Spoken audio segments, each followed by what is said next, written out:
Willie. You already know this, bro. No, he's very classy. It's Cigar Saturday live on Bourbon Blog.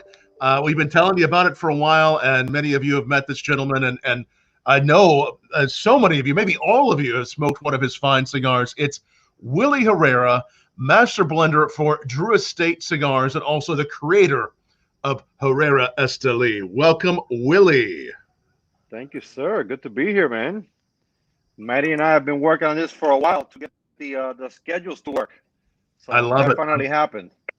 I'm so glad. He was in the cave blending, man. You know how it is. There was no beard. He came out with all these master blends, and look, man, his beard's making my beard look like a sissy, and I don't think I like that very much.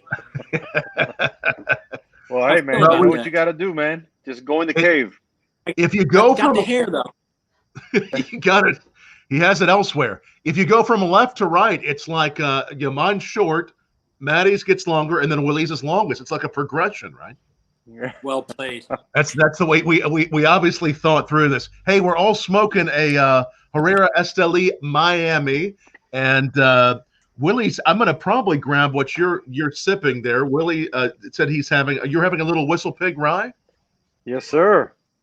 I'm about to re-up here now. Are you having the 10-year-old, or which one you trying? Yeah, the 10. It is amazing, and I'll make sure I get some of that to have with you. I am trying some Peerless Bourbon. It's one of their special single barrels. It's the Lucky Kentucky Mint Julep, so it actually has a mint julep-like note to it. So I cracked that open. I'm going to try something else here in a few minutes. What are you sipping on there, Matty? Rock. Look, again, I'm living really vicariously through you, since I've probably eaten both of you today. Not even just water today. So.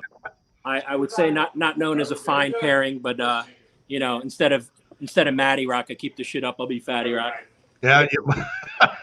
Hey, tell us what you're smoking, sipping down below. Tweet back to us, and we have a ton of people watching us. If you're a Drew Estate fan of good cigars, a fan of Willie's, tweet, retweet, reshare right now for your chance to win. If you do share this, we're going to see at the very end who has shared it. We're going to enter you for that drawing of that Janus Roasters beautiful bourbon barrel coffee. But let's talk about what's been going on your way, Willie. Obviously continuing to create and make some wonderful cigars for us during the pandemic. What have you been up to?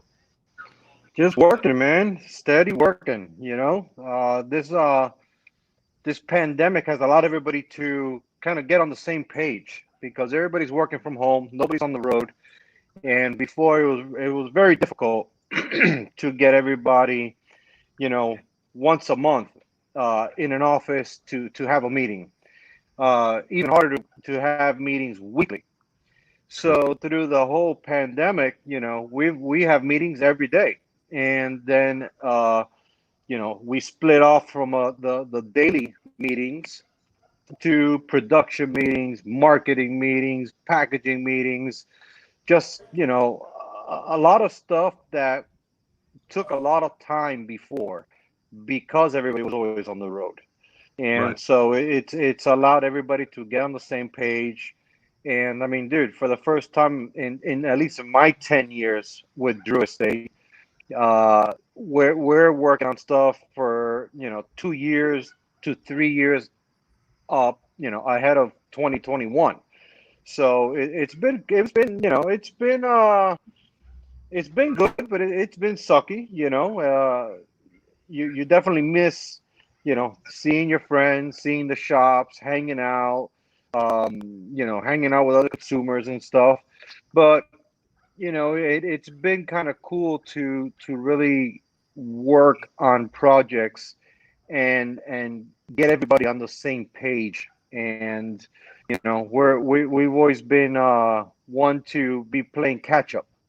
I remember years past, a month or two before the trade show, we were still getting samples of packaging and samples of cigars and bands and just craziness, man, because it was so hard to get everybody on the same page, man, So it's been cool. It's definitely been cool. It's been nice working on stuff and knowing, man, the stuff that's gonna be coming out 2022, the stuff we're working on for 2023. It's exciting stuff, man. A lot of exciting stuff to be coming up. And as we have a lot of people that are watching us live right now that are Drew Estate fans, anything you can tease forward to that you're allowed to tease forward to, or you want to break the news with anything here? Well, we've been told very firmly not to talk about anything new, other than stay tuned for a lot of traditional things to come out. We had a couple weeks ago our freestyle live, and we talked about a few of those new things that will be coming out this year. So, as far as 22, 23, just a lot of great stuff, man. A lot of fun projects, a lot of fun collaborations. That's one thing that we're looking to kind of dabble in a little bit more. Some real cool collaboration. So exciting stuff, man. I can't wait. Something tells me, though, if I keep on virtually pouring Willie more Whistle Pig, maybe we can get him to open up on the news. I mean, it could happen, right? I mean, if we, Yeah, you never know. There's always a chance. There's always a chance. No, I certainly understand. It's great to have you on, and I'm really enjoying this Miami Herrera Esteli cigar. What does somebody have there? Somebody wants to talk to you, Willie, that just put this in front of me. So Willie can snap. Look at that. Look at that. What do we have here? What's going on, brother? Yo, what's going on, kiddo? How you doing? How's everything? I can't complain, man. Everybody's good. Everything is good, man. Nice. You? How's the fam? Everybody's A1, smoking Miami. Yeah, That's beautiful. I gave Matty a 2014, the original Lanceros. and he's not getting them unbelievable. before planning. That's how I Where do you stash all these oldies, man? I got a lot of stuff, Willie, downstairs. You know that. Willie's That's the best place over there. So good. Good to see you, Sanj. It looks like, yeah, you have to. Now tell us about those 2014s. What was that limited edition all about? Well, the man himself is right next to you. So, Willie, go ahead. So every year, when I joined Drew Estate, I would release a limited release cigar. And so the very first limited edition that I did was that Lancero at 14 after the release of the Herrera Esteli Habano, the regular line, or the original line that came out. And then since then, there's been a few other limited runs that have come out behind other brands of that year. So after that Lancero came out, then the line Norteño came out. And then for that cigar, I released a Churchill. That was a limited release as well for that line. And then I went back to the Miami, or to the Herrera Habano, and that's how the Herrera Miami was born. See, the Miami was born as a limited release. It wasn't originally intended to be a full line, a production line of all 5 sizes. But what ended up happening with that was, the brand was doing great, that limited size. People were asking for it. They couldn't get enough of it. And at the same time, we had decided to kind of redo all the packaging for Herrera Esteli. Kind of get everything streamlined, the same style box. And the only thing that would differentiate all the boxes were the colors. And so when we decided that, we said, you know what? The Miami's doing well. Let's go ahead and we're going to make new boxes anyway. So let's make it a full production line as well. So we added the other 4 sizes to that. So now all 5 sizes come out of the family, the factory here in Miami, my family's factory, and it's doing well, man. It's an exciting brand. Yes, it is. And this Miami is something so remarkable. I know a lot of people are big Drew Estate fans. Maybe they've had it, maybe they haven't. What makes the Miami? What makes the Miami the Miami? It's its own unique blend. It's it's blended with the tobaccos that we use here in Miami in our factory here. Some of them we use in Nicaragua in our factory at Drew, but the vast majority of the tobaccos is tobaccos that that we use here, and we don't have that at Drew Estate. So it's a very unique blend. The concept with this, when I created the original size, which was a Corona size. The Miami wasn't the Lancero. So the Lancero was the first limited release for the Herrera Habano. And then we did the Churchill and the Norteño. And then we went back to the Herrera.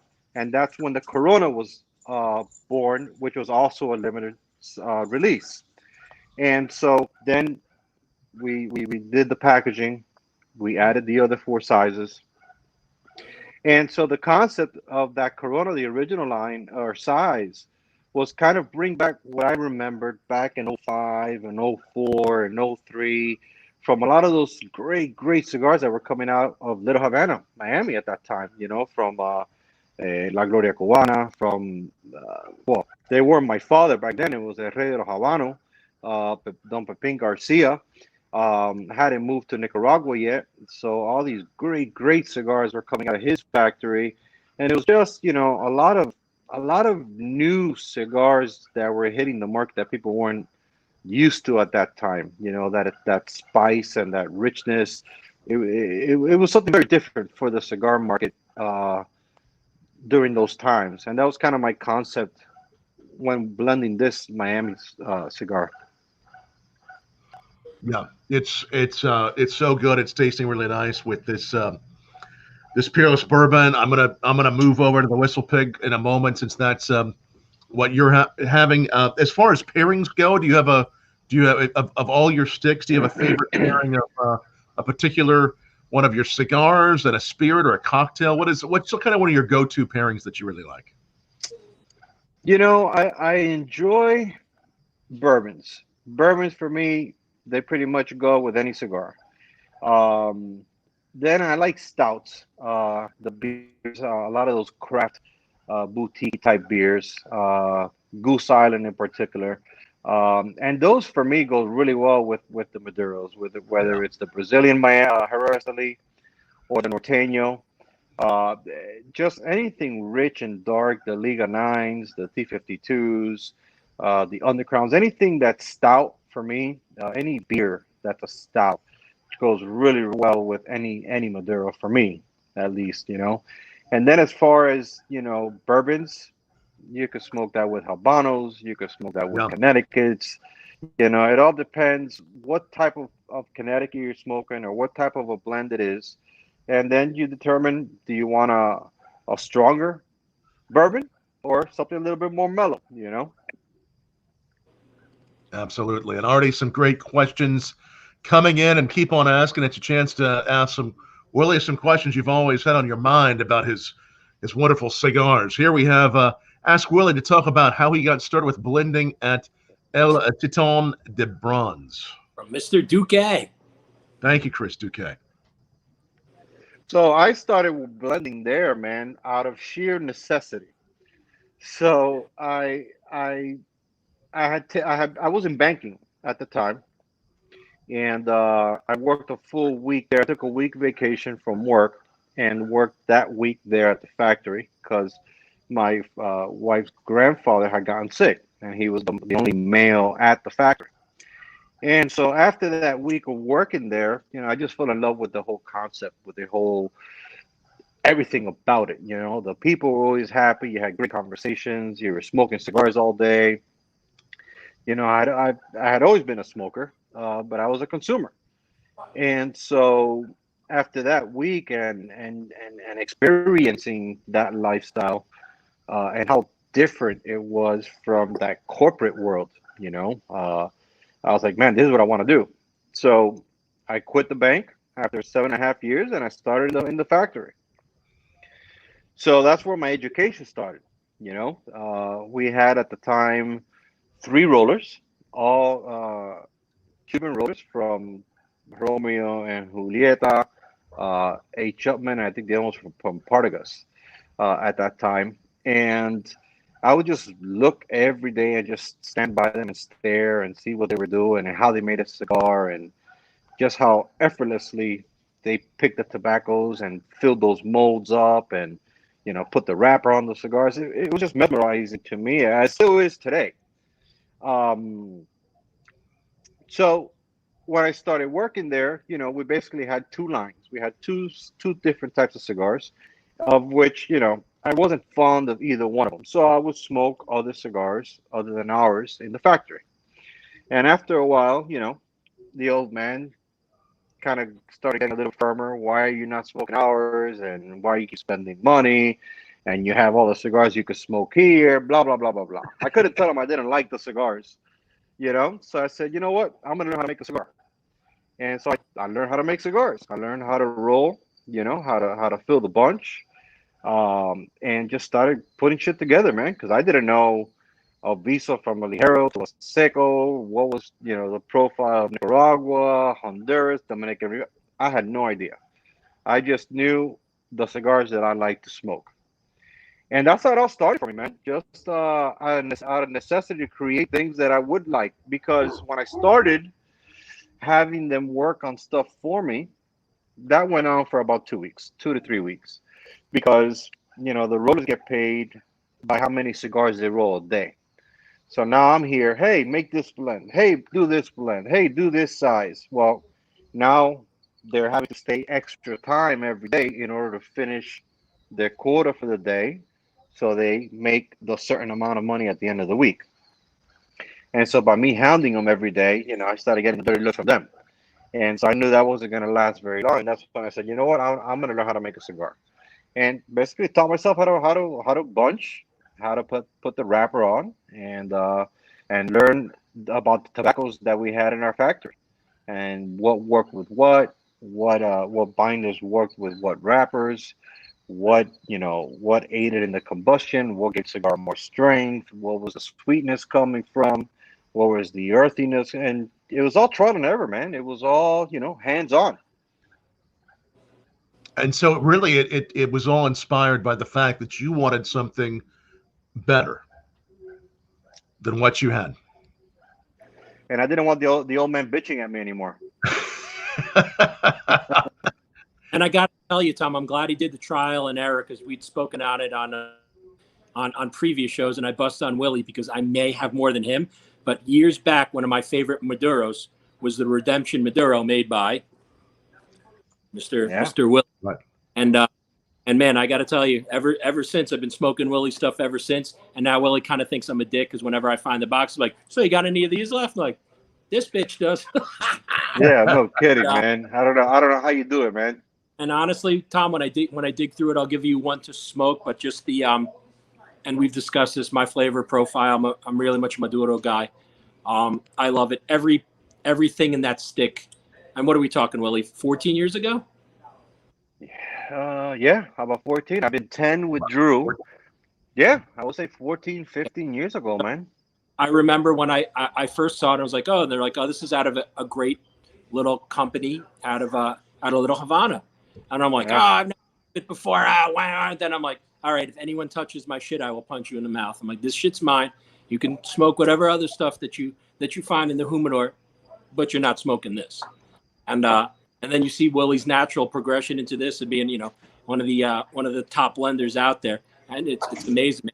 All the different natural progressions and all the different sticks you've been doing, Willie. And you got Willie will fill in everybody who doesn't really know the blend of the Herrera Blues, which Willie knows. I'll smoke through boxes of those.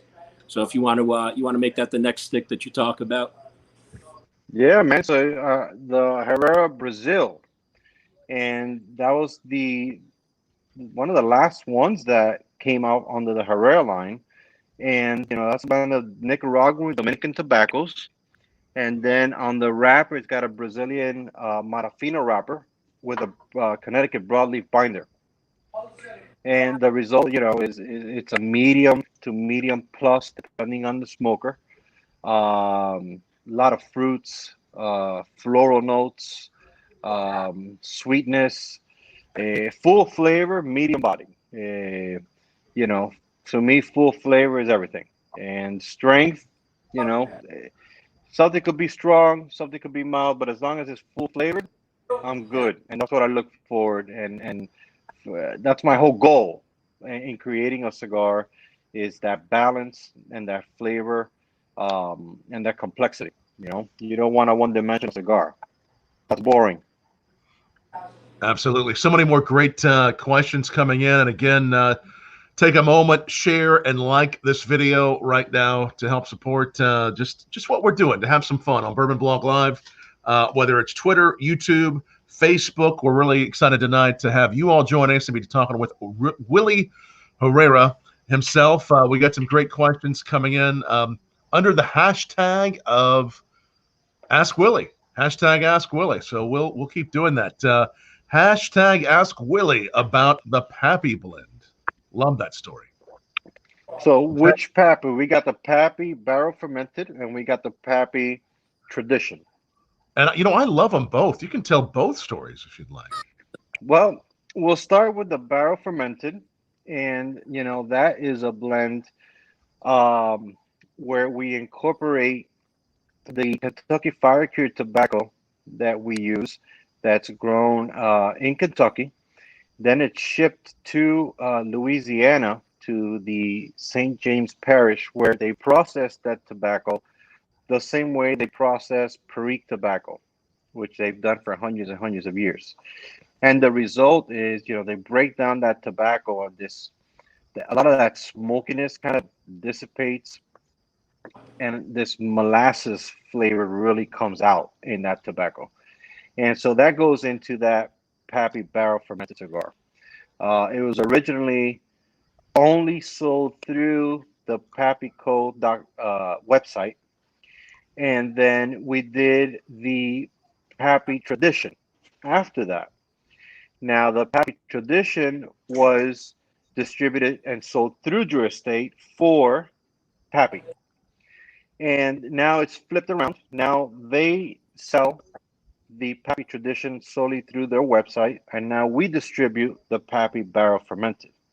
Yeah. Now, funny story with the Pappy tradition. Now you got to go back to before I was with Drew Estate. I was still at Titan, and Jonathan invites me to Nicaragua to visit the factory and give me the tour and this, that, and the other, and I was just blown away. As everybody that goes and goes to one of the cigar safaris that we do. And at the end of the tour, we end up in what we call the blending room. Now, the blending room is where we take the group at the end of that safari trip, and they blend their own cigar. They're given a menu. They're given a description of all the tobaccos and the primings and what's what and how many leaves go into the different sizes of cigars and whatnot.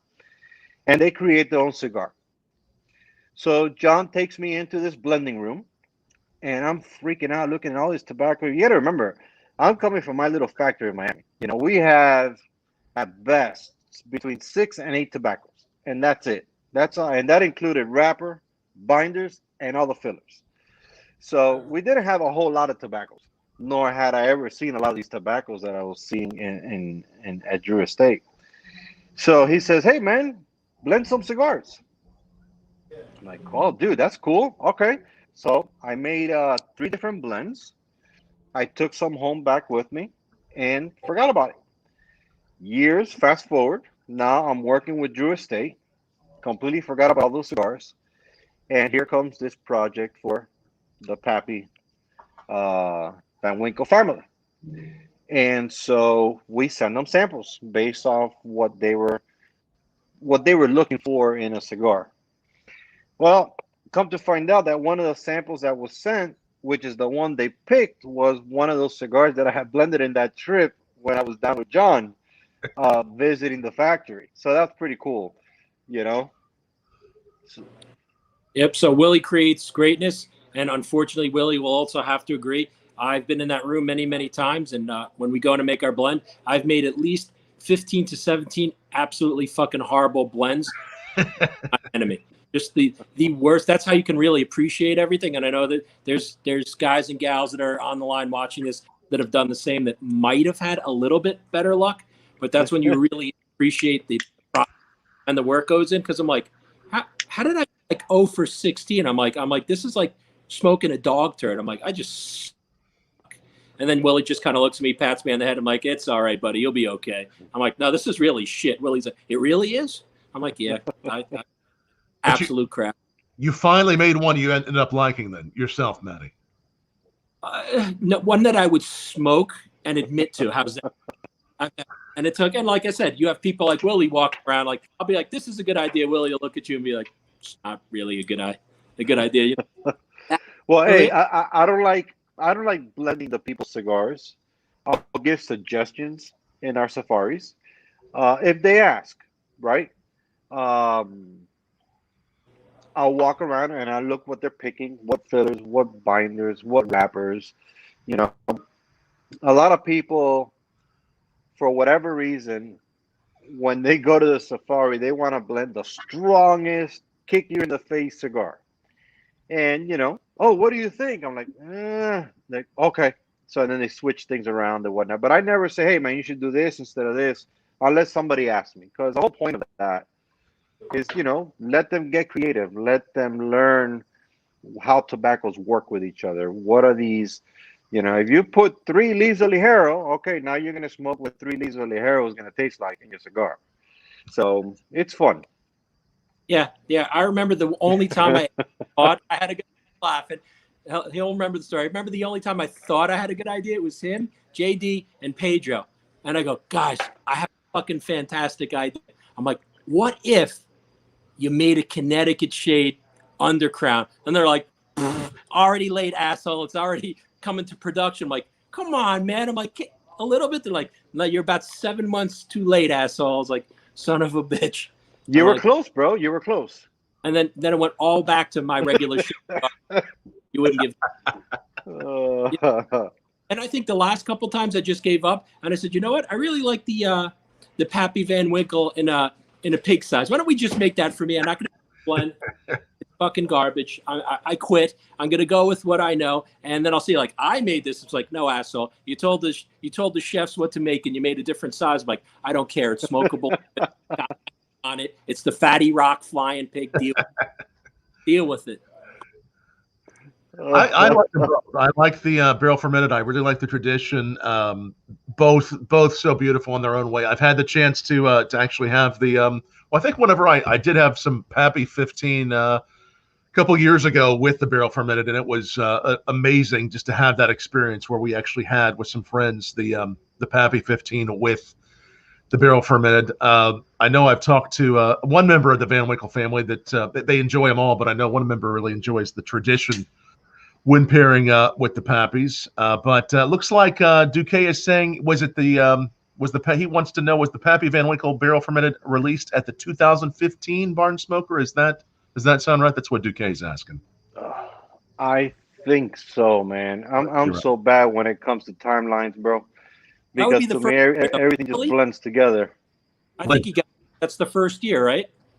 2015. It sounds right. I think you're right, Duque. Right on. I think It sounds right. All right, Willie. I'm going to. I happen to have some Whistle Pig 10 close by. It's the power of magic and having a great wife that I can let know. Bring me some of that. So I had a little 15.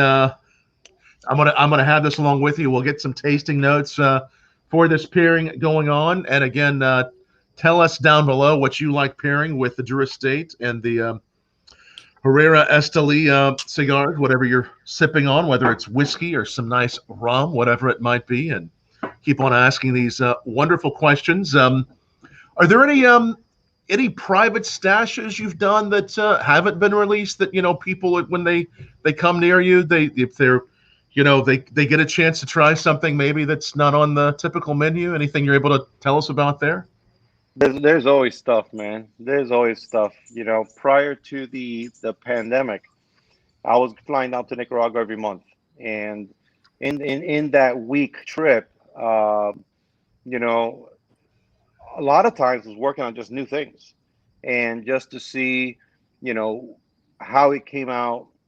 It was whether it was with samples of wrappers that we were getting, or samples of filler leaves that we were getting, new tobaccos that we were getting from new countries, or new C types, hybrid types. So there's so many cigars, in that cool room, with just numbers on them. And whenever I would go on the road and do these events, you hand somebody, a cigar with a number on it, and it's like, whoa, what is this? I don't know. You tell me if you like it or not.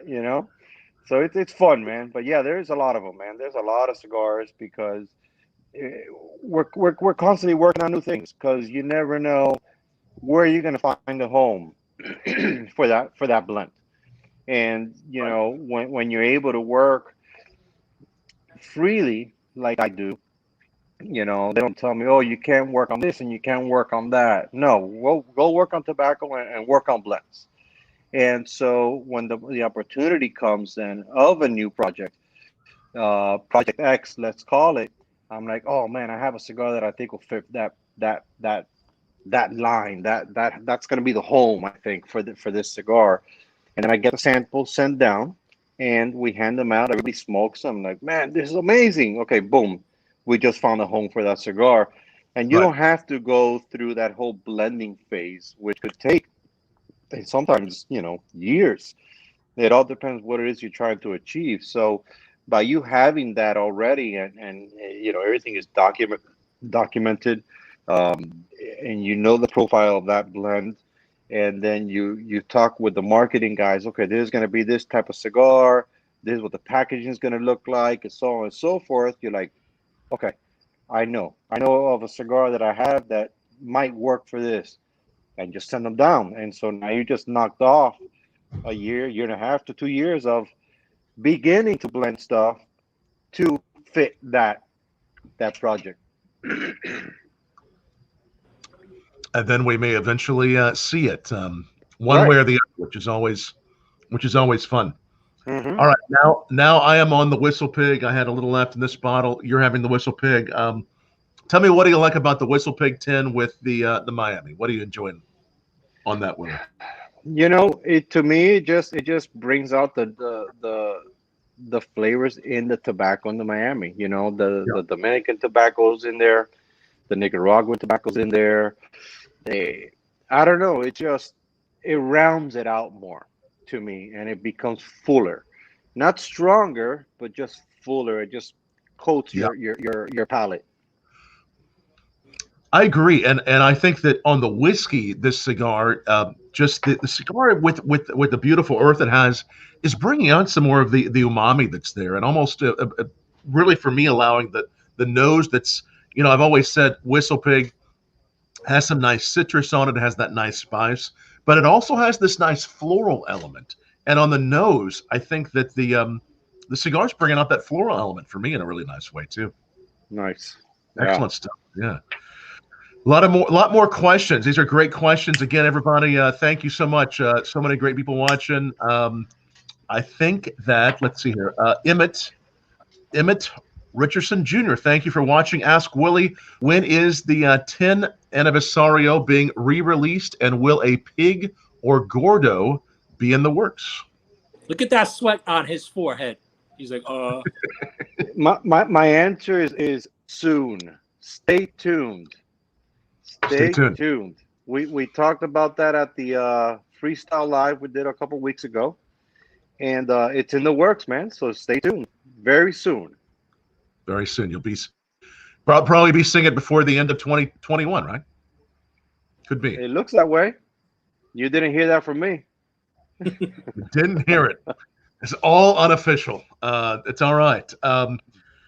Chris Duque, another question. Ask Willie, have the two hurricanes that hit Nicaragua affected the future of the tobacco production? As of right now, it's looking like it did not. The Esteli, as well as Condega, really didn't get hit that bad.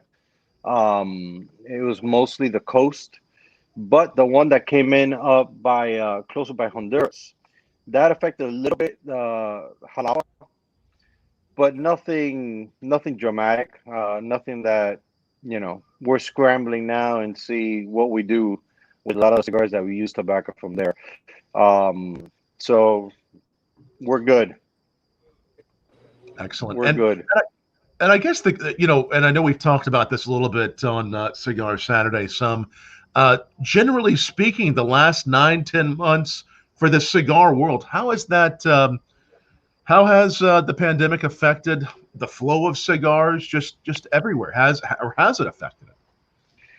Dude, people are smoking a hell of a lot more cigars now Yep. than they were before. Yep. You know, with everybody working from home, the consumption has definitely gone up. You know, you went from a guy that would smoke maybe one cigar on his way home that he would stop in the shop to now smoking 3 to 4 cigars a day, because now he's on his laptop in the back porch or in the front porch or in his man cave. So, you know, consumption has definitely gone up. You know, when the whole pandemic thing started, it affected us. You know, we at that time we were at about 160, 165,000 cigars a day. And so all of a sudden we stopped production in order to get the factory in Nicaragua up to the same standards of the US. So, you know, we sterilized everything, we put the dividers, we broke up the shift into 2 shifts. So now instead of people coming in at 7 and leaving by, you know, 3:30, 4 o'clock, 3 o'clock, now they were coming in from 7, leaving by 11. Then they would disinfect the entire factory again, and then the second shift would come in. So production went down to about 60,000, 65,000 cigars a day, 70,000 cigars a day. You know, when the efficiencies aren't there and that workflow gets interrupted, you know, those efficiency goes down. And, you know, people weren't lining up in the back to pick up their tobaccos for their production for that day. Now it was one at a time up there. You know, they were separated from in Nicaragua, they work in pairs. So you have the bonchero, which is the person that's filling the molds, making the cigar, putting it in the mold, putting it in the press. And then that bonchero has his partner, which is called a rolero or a rolera. And all that person does is put the wrapper on the cigar. So now instead of the rolera being right next to the bonchero, and they're handing it the molds once he takes them out of the press, now they got to walk it over down to the other side to give it to her, just so they can have that you know, distancing separation between them. So we're slowly ramping things back up again, but everything is good, man.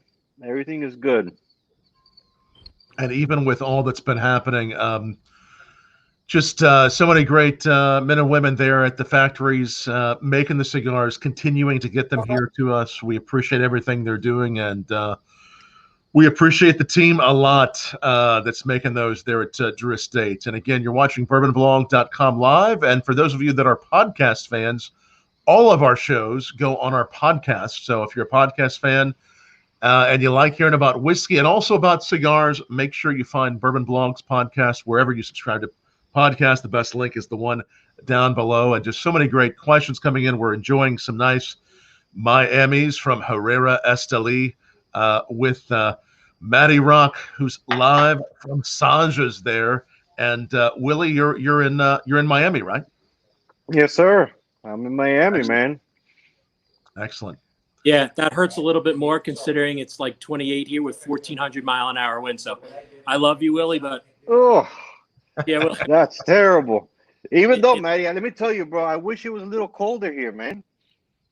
No? I'll give it to you. We can always switch places, right? Me too.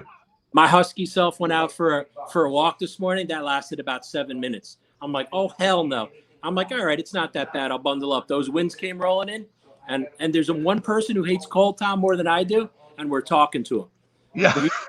If you try to drag Willie out of that cold, Willie'd be like, Matty, I love you, but I will punch you across the street. Not happening.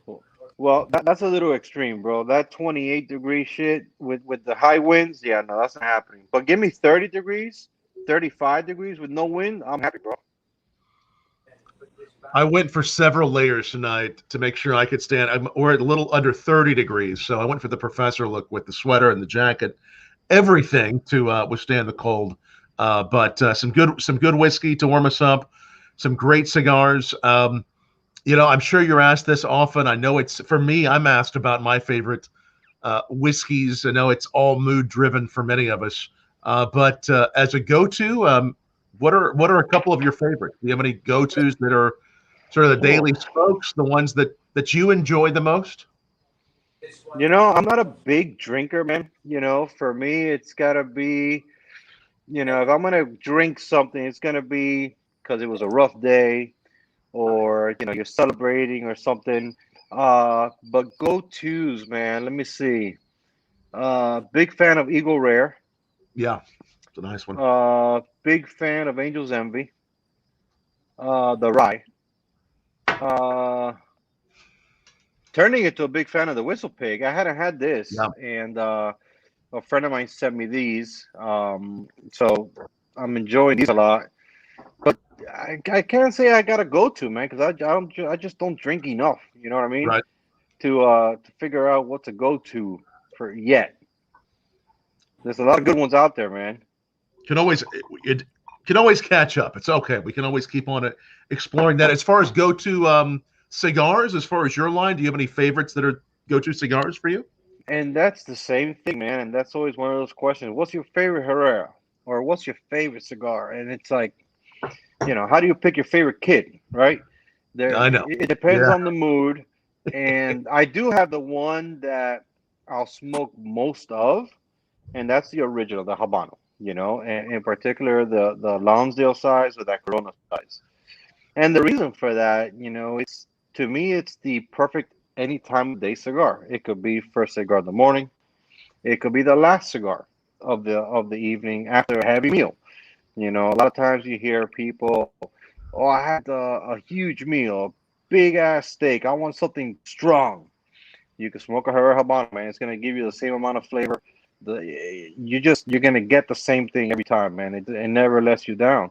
And it's this unique flavor profile that it gives you that is enjoyable every single time, no matter what you're doing, and it doesn't matter the time of day. Doesn't make it my favorite one, because some days, I do want something richer, and then I'm going for an Oteño. Or if I want a little bit more of that floral with that Dominican twist, then I go with the Brazil. It all depends, man. It's like you said, it's mood driven. Right.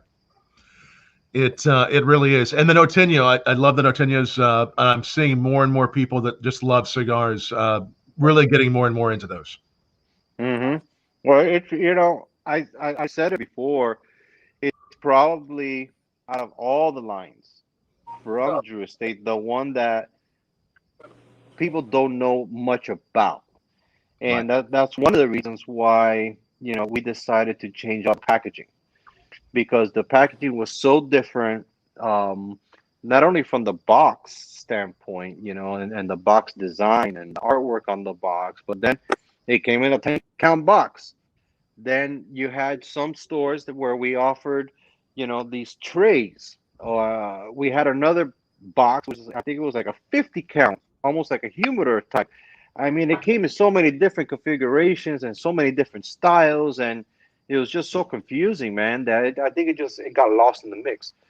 And so with the repackaging of the entire brand, I think people are like, "Oh, wow, is this part of Drew Estate? Is this part of Herrera?" And people are trying them, and they're doing well. Yeah. Joey Drew just texted me. He says, "Willie, tell him about blend 7123." What did you have me ask, Joey? Willie's ready to fire up the private jet, bro. Man, so that blend, so years and years ago, right? We were working on event only cigars. So I was gonna have my event cigar. Fabian was gonna have his event cigar, and Pedro was gonna have his event cigar. Well, my event cigar was gonna be that 7123, and there was so much going on that it kind of fell through the cracks, and we never got around to creating those event only cigars. Now we have even cooler stuff coming out for our event only cigars, but it ain't gonna be that 7123, Joy. So like, I think I mentioned to you in the past. I'm gonna put in a special order to the factory and get a couple bundles sent down. But yeah, that's a phenomenal cigar, man. It was a Robusto size, unique blend using Sumatra wrapper. Up to we hadn't worked on the undercrown yet, the Sungrown, which uses a Sumatra. So it's going to be one of those, one of the first cigars for Drew Estate using that Sumatra, and it's just a crazy good blend. I think I might have a few still, Joey. Mm. Hey, who's the messenger for that? I'm just saying, whatever you bring up, Joey. Like I get a 10% finder's fee, right? Yeah. Just saying.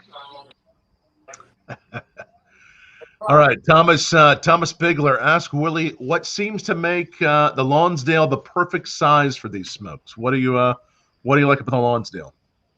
Dude, for me, I've always been a smaller ring gauge guy. And so in that size for me, it's the perfect ring gauge and then the length. The Corona, sometimes I smoke it a little bit too fast, even though it's a little bit bigger. It's a 46 as opposed to a 44. But in that 6.25 length, it's just perfect. And then in that Vitola, the same with the Lancero. And like the Lancero that you just showed there earlier, that 2014, you really get a lot of that binder. It comes through because of the filler to wrapper to binder ratio. So in that Lonsdale, you get a lot of that binder, you get a lot of the wrapper, and then you get that blend with what it's really intended to be, because you get a lot of the notes from the blend, because you don't have, you're not just packing it with tobacco. So it's a little bit more concentrated in that size. And dude, that's my go-to, man. And honestly, Willie's modest, but the master, honestly, of making a good Lancero. I mean, you'll find cigars out there in the industry that have a lot of problems drawing and everything else. It's really quite, you really have to know what you're doing in order to put that together in the configuration in those cigars. Because, a lot of Lanceros from other places will have plugging problem, draw issues. And because of that consistency, right? Drawing, burn wrong. But, these cigars time and time again, when it comes to these Lanceros, Willie has them. If you're on the line, you'll smoke the L40s. And that's really a gift, is when you're able to constantly be able to make these sizes that are very, very difficult to make. And Willie's being modest about it, but if you don't do it right, like I said, the draw, and once you affect the draw on that, everything else kind of goes downhill from there. It does.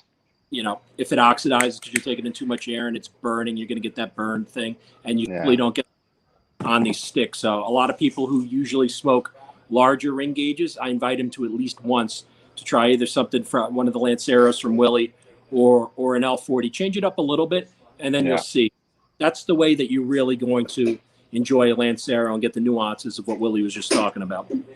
Right. Absolutely, man. And one of the ways we're able to maintain that consistency is, we have a handful of rollers that's the only cigar they do, day in, day out. They're working on Lanceros. And you can't take a roller or a bonchero that's been doing toros all his life, and all of a sudden, here you go, you're going to make Lanceros today. You're going to have plug cigars. So, we keep our rollers on certain vitolas for a very, very long time. Typically, the only time we'll switch them out is, when they want to change into another vitola. But if not, we keep, people who do Lanceros, they do Lanceros, and that's all they do.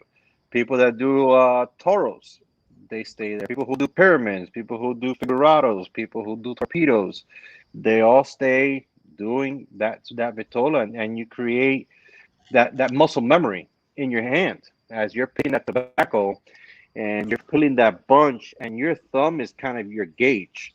As you're putting those leaves in your hand, that thumb it's your gauge, and okay, no, there's too much tobacco here. No, it's hollow. It's not enough. And dude, it's an art, man. Those guys, they're unbelievable.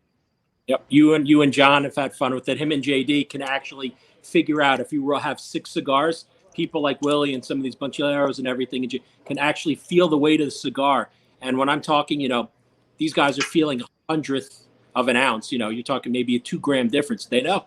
You know, I look at Oh, them yeah. like this. You got them all backwards. Get the fuck out of the factory. I'm like, all right, I'll see you. I've destroyed QC. Bye bye. But the artisanship behind it, man.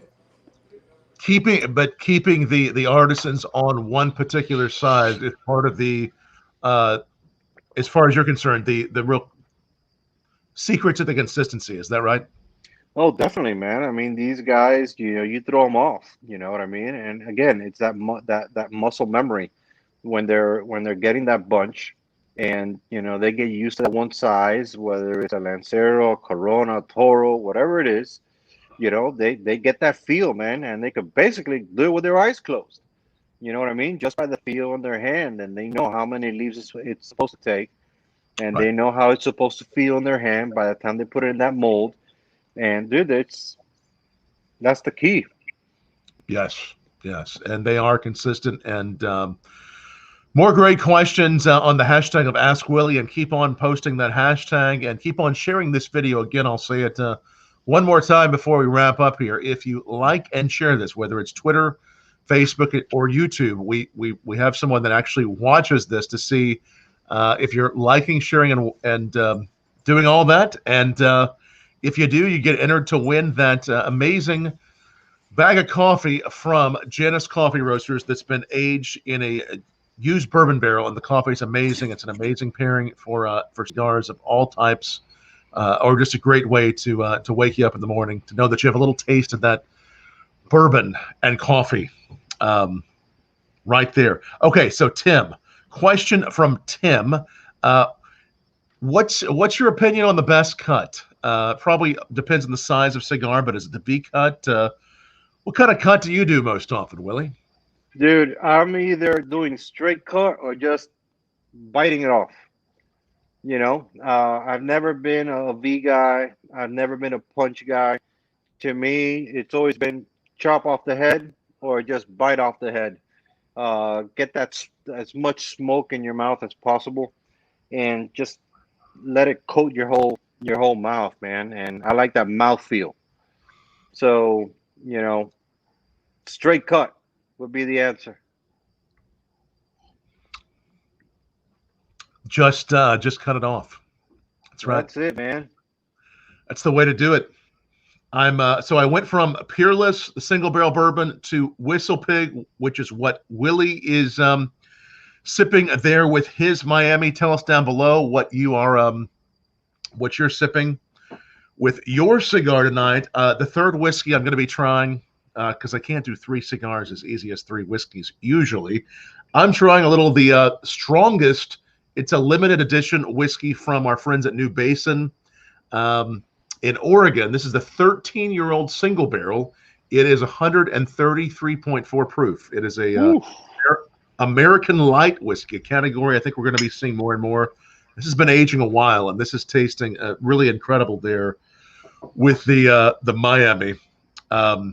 So all these are tasting so good with the Miami. An amazing cigar. Chris Duque also has another question. Was there ever an acid Lancero, or will there be one in the future? That I could remember in my 10 years, I don't remember an acid Lancero. I think the Tri-Barrel, right, Willie? Huh? The Tri-Barrel, I think, was the closest, right? I don't think it was quite. That was before my time. I don't remember that one. That was way before my time. I think it was the Tri-Barrel made for my neck of the woods for a store about 40 miles from me. I'll take a look into it. Okay. Now, as far as will they ever be? Dude, it's Drew Estate, man. Anything is possible. You never know. Just wait till you see my event cigar. Oh, you see what he did there? Woo! And just wait till you see that. And guys and gals out there, so everybody knows if you haven't come to the show before. So Tom is usually on the road, but the COVID has got everybody backed up. So Tom's usually on the road, 180 days a year, doing his shows, doing his pairings, and doing his education. So Tom, if you want to let everybody know how we can now do something like this virtually, and you can do those virtual tastings and pairings together, fill in people in case they want to do something like that, so everyone could kind of be together while being away. Well, thanks, Matty, and thanks for all who are joining us tonight. I usually host whiskey tastings in person, but as we were saying, I host a lot of whiskey tastings virtually for private tastings, whether it's for your family, for a birthday party, a gift for a spouse, or even for your company. If you're thinking of a way to say, let's really change up this Zoom meeting and let's all drink on it, I can give you a way to do that. Go to bourbonblog.com/tastings to learn more, because we love doing that for folks and just giving you a way to really escape your normal Zoom meeting. We can even ship you the alcohol, and in some cases, we'll help you get the cigars too. So I know I've talked to a lot of people this week on virtual tastings we've done that are a fan of cigars, and that are also a fan of WiIly Cigars, the Drew Estate line. So one of them that I talked to this week, I've seen a few of them pop in. They were particularly excited about tonight, and so many good people joining us tonight. And that event cigar, what else can you tell us about it? Anything you can tell us about it? Is it more of a Nada. not a thing? All right, just gonna Nada. Oh, he just stay like tuned. nice. Stay tuned. It's coming out very, very soon. For all the events that I'll be part of, whether it's in store, whenever that happens again, or Zoom virtual events. We're still going strong with the virtual events. Yes. And even with the virtual events, those cigars will be available. So stay tuned, because it's going to be a big surprise. So Big surprise. So for staying tuned, everybody out there, ladies and gentlemen, make sure you're following Drew Estate. Make sure if you haven't done it already, you can get the Drew Estate app, either at Google Play or on the iTunes Store. And if you feel like following Willie, it's WiIly Herrera, I think, both on Instagram and Twitter. Correct, Willie? WiIly Herrera, or I think it's by Herrera Esteli, is how it comes up. Herrera Esteli, just like the cigar, on Instagram, Facebook as well. But I'm a little bit more active on Instagram than on Facebook. My Facebook's a little bit weird. I have a page, so there isn't much interaction with my Facebook. So I get a little bit more interaction with the Instagram. So yeah, man, just follow me on Instagram at Herrera Esteli, and you'll get to see a lot of pictures when I'm in the factory. Post blends that I'm working on. Just a lot of nice things from the factory, as well as things when I'm on the road.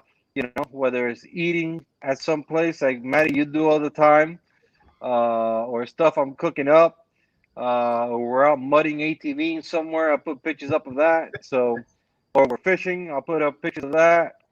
So it's just fun, man. It's kind of let people into your world a little bit. You know what I mean? People tend to think that all you do is just live in a factory and just work on cigars, and you don't do anything else but that. And then you go into conversations with people. Oh yeah, man, I do this and that, and they look at you like you got 3 heads. What? You go on a boat? You go fishing? Really? It's always fun to interact with people with stuff like that. You know what I mean? And it just made a lot of friends through a lot of those things, man. Because again, for whatever reason, people don't think you do things that everybody else does. And so when that comes up, whether it's cars, back in the day when I would race cars, ATV, mudding, just anything, man. Anything outdoors really is what I like. So it's cool. So that's kind of what I kind of bring into Instagram, so people see that side of WiIly Herrera. I like it. A lot of great photos and a lot of great stories he posts there. So many great people joining us tonight. It's just, there's so many great questions. It means a lot to have all of you. And Matty and I do this every Saturday night. So make sure you keep on following the channel you're watching on, wherever you're watching it. Thank you all for sharing. We're going to pick that winner out here in a moment. I feel like there was another. There seems like there was another question. There might have been. I know. Somebody had asked about your virtual events for Drew Estate. Yeah. Tell us about those. Dude, so, instead of doing the in-store events like we used to, now we do virtual events. So you go to drewestate.com and you see all the events going on. And, it's, I could be on the East Coast, at 8 o'clock, and then at 9 o'clock, I'm out on the West Coast somewhere. So it's a lot of fun, man, because your reach all of a sudden just grew exponentially. As you're hanging out with 30, 10, 15, 20 people at a store, regulars from there. Now you got people from all over the world tuning in for that event and taking part of those deals. So it's been pretty cool to kind of interact with everybody from all over on one Zoom virtual event, man. So it's been nice, man. It's been cool. It's been cool. That's great. And the virtual events will continue to do these. Matty, who's our guest next week? Our guest next week will be Federico, aka Furio from The Sopranos. So especially my tri-state area crew will be very interested in tuning in for that. So Federico, outside of just acting everything, he's an artist, entrepreneur. So it'll be a fun show for sure. Very cool. Is he going to be joining you there at Sanj's, or? I'm gonna Willie, maybe. Never. Stay tuned. Stay tuned. Stay tuned. Just point and look at Willie. Stay tuned. It could happen. It's WiIly Herrera. If for some reason you did join this broadcast a little bit late, it will be up permanently wherever you're watching it. The audio of this will also be up again, our podcast channel, anchor.fm/Bourbon Blog, also on Bourbon Blog Live. Make sure you bookmark that. One more question I think somebody asked here. Was there a cigar that really changed the way that you looked at cigars, whether it was as you were master blender or as you were coming up? What was the cigar that really changed the way you look at cigars? It wasn't a cigar, man. I think, like I said earlier, it was a lot of the cigars that were coming out of Miami back, in the early 2000s. That to me was very, very different from anything else that I was smoking at the time. You never really smoked cigars with that kind of spice that you were smoking at that time. I remember, the Tatuajes, the brown labels that had just come out, the Padilla 8 and 11s that had came out, the Herrera Habano that had come out. The cigars they were so different back then, man. It was just very, very different. And, it was a great time, man. Very, very different cigars. Yes. And those cigars in particular, are those some that still inspire you, that you aim to in some way pay homage to and replicate? I just enjoy them, man. I never want to create something like something else. I always try to do unique things.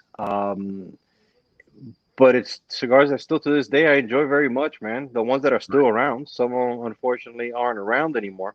But yeah, man, I look for them. That's one of the things I miss about being on the road, man, is hunting down a lot of these old boxes of cigars. I've gotten lucky over the years, though. After we go offline, I have something to show you. I think I'll have to send you.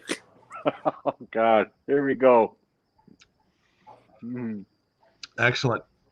Willie, thank you for all you do for the world of cigars, and we really enjoy your cigars here at Bourbon Blog, and great conversation tonight. Great having a whiskey and a smoke with you. These Miamis are incredible, and as well as all the cigars that you do, Willie. They're very nice.